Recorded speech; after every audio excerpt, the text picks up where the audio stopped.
Have the big four always been on your dream company list? Well, you're at the right place at the right time. Today we have with us Shubham, who works as a data scientist at EY. Hi Shubham, thanks for joining us today. Hi Sheryl, I am Shubham Dubey. I am a senior data scientist in EY. I am currently working on GenAI and data science project over here. What was the first thing that excited you when you saw the data scientist role at EY? EY is a big four, so no doubt the brand and culture was the most attracting thing. And apart from this, I heard a lot about the working culture and like the work and the projects and the client they used to work for. So these are the things. Every company has its own flavor of interviews. How would you describe EY's process compared to what you expected? So I went through 4 rounds of interview. The first was a telephonic scrutiny, and like in that they basically ask about my skill set, whether I'm going to align with the current role or not. The second was a tech 1 round, and third was a tech 2 round. Like both includes in both rounds they ask both the technical skill set, and then mostly in third round basically they ask about the managerial questions as well. And the fourth was a behavioral round, like whether I'm a right person for the EY or not. All rounds were online only. So did you face any question that tested how well you can translate numbers into insight? Yeah, it often asked basically like in both the tech 1 and tech 2 round they asked me like how do you gonna explain the technical jargons and the information to a non-tech person. They also asked me the same, so I just mentioned that I will put my points with the data. I will keep as much as key information and matrices along with. Also, there was a use case, like in my project, there was a fraud detection use case was mentioned. So they were asking, there are 2 terms like precision and recall. So they asked me like, how you gonna explain these 2 terms? So I given real time example at that time. Yeah, so these questions often come. So Shubham, you spoke about the behavioral round, which is also known as the cultural fitment round in many places.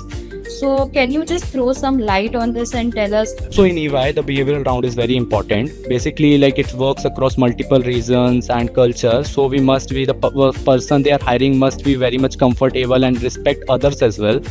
So yeah, they asked me a couple of questions about like how you gonna work with the people of a different time zone. These questions also come into the picture, and they also ask like how you gonna handle a situation. Shubham, what kind of questions can one expect while preparing for a data scientist role? Can you share questions from your interview if you can recall any? People is preparing for a data scientist role, they must be aware of the project, must be aware of the technology they are mentioning in their resume. So at my interview, the mostly questions were focused about on the project that I mentioned. Apart from these, they ask about the basic life cycle of data science, the hyperparameter tuning, the algorithm comparisons, like which is the best scenario for a particular algorithm.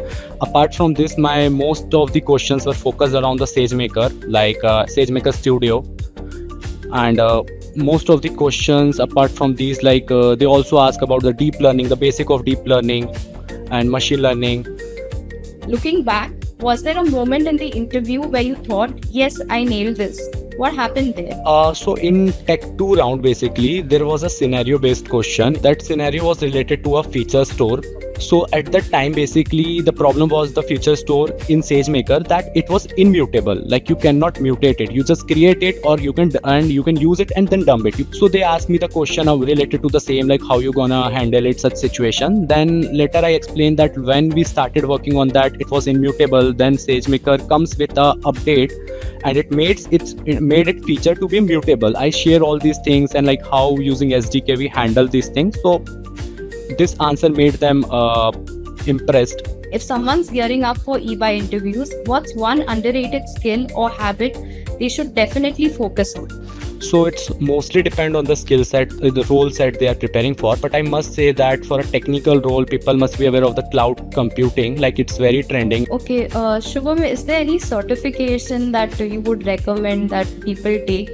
I have gone through the different trainings, like I have went through AWS SageMaker training, I have went through Developer Associate, and I have went through the solution architecture for both like Azure and AWS. Thank you so much for sharing your journey with us. Thank you so much, Sheryl, for inviting me here. I hope my experience will help others to crack data science roles in EY or some similar organizations. If you found this useful, don't forget to check out our next video where we will bring you more real stories and interview prep tips. See you there.